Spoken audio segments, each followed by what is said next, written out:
Welcome to my new channel, Skin Obsessed Mary. I'm Mary, I'm 49 years old, and I love all things skincare and finding products that make my skin work its best. I'm not interested in invasive procedures at this stage. I don't want to do Botox. I don't want to do injectables, but I do take care of my skin. And I love researching. I like learning. I like experimenting. I like finding out the stuff that's actually really good for my skin because I don't want to waste my time on anything else. I look at devices and methods and anything topical that I can put on my skin, I'm going to give a go. And really, it's because I want my skin to look its best. I don't want to wear a lot of makeup, so the least amount of makeup I'm wearing, the better day I'm having. It's kind of like a good hair day. When you walk out the door, your hair is great, your skin's great, you feel good, and it's all about feeling good, high self-esteem, having a good day. Now, it wasn't always that way. I wasn't kind to my skin when I was young. I grew up in Florida. It is hot and the sun is intense. And we didn't have SPF in the 70s. So I'd go to the beach, you'd slather on the baby oil. It's really not good for your skin, and I'm paying for it now. And what's worse is that I was quite tan. So the more sun exposure I got, just the darker I got. And I didn't actually see the negative impact that the sun was having on my skin. So it was really about 10 or 15 years ago that I started to take care of my skin. I started to really see those signs of aging, the ones you probably know about, the fine lines and wrinkles, the skin discoloration, the uneven tone, and sort of the whole just gravity. Everything started to kind of go this way. And I thought, I guess I better start doing something here. So I started small. I started with just washing my face every night before I went to bed.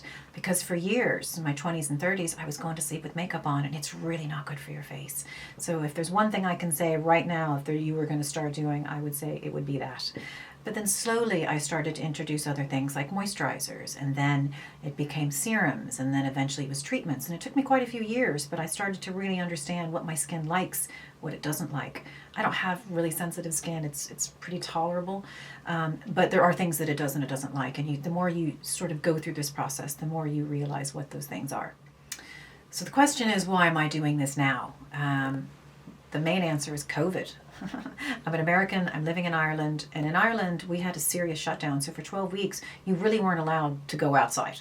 You could go to the grocery store, you could go to the doctor, you can go to the chemist. Unless you were taking a jog around the block, the police would tell you to go home. So there was a lot of extra time I had on my hands, and I figured, what do I not like more than skincare? And maybe it's a chance to start talking to people about it. Another reason I decided to start the channel is I was inspired by a YouTuber that I have watched for years, Angie over at Hot and Flashy. I like her because she's a regular person. She started, I think, when she was about 50 or 51, but she's just like me. I'm not a dermatologist. I'm not a skincare professional.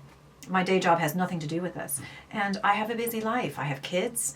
I have a job that takes a lot of time. I'm coming to you from what I love to call my dressing room, which is pretty much an extra bedroom where I keep my clothes. I have a nice big dressing table with a big mirror. It's kind of like a playroom for adults. I have all my lotions and potions. If you're trying to figure out where Mary is, if you can't find her downstairs, this is where she's hanging out. So I'm just a regular person. So I need to find products and a routine and things that are going to fit into my lifestyle. So if you happen to hear a kid screaming every now and then, you'll know what that is. So another reason I wanted to start this is to really have a dialogue. Everybody's experience is unique, everybody's journey is unique, and I'd love to be able to tell you more about mine, but I also want to learn about yours too, because things change so dramatically in this space. There's always new product, there's new research, there's new efficacy reports, there's always so much in this space that I want to learn from other people too. So a couple of other things to note. One, this is not a luxury product channel. I'm not spending hundreds and hundreds on one product. There's lots of incredibly good products you can buy in the high street, you can buy in the drugstore, really, really good, effective, research-driven products that you don't have to spend a fortune. Don't get me wrong, doesn't mean I don't splurge from time to time in Sephora when I'm in the States or Space NK on this side of the pond, because nice products to have. That little jar of something when you need something special is great. They're going to be in there too. But these regimes and these routines are not meant to break the bank. Everybody should have access to really good skincare. The other thing I wanted to note is this is not just for people in their 40s and their soon-to-be 50s. Good skincare should start young, and I really, really wish that I had done this stuff 20 years ago, because there are some real basic sort of steps that you should start young, and if you maintain that, then your skin will look good for a very long time. So I hope you'll join me. I hope you'll subscribe to my channel.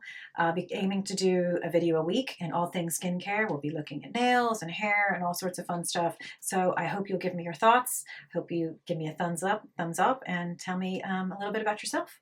Thanks so much, and I'll see you soon. Bye.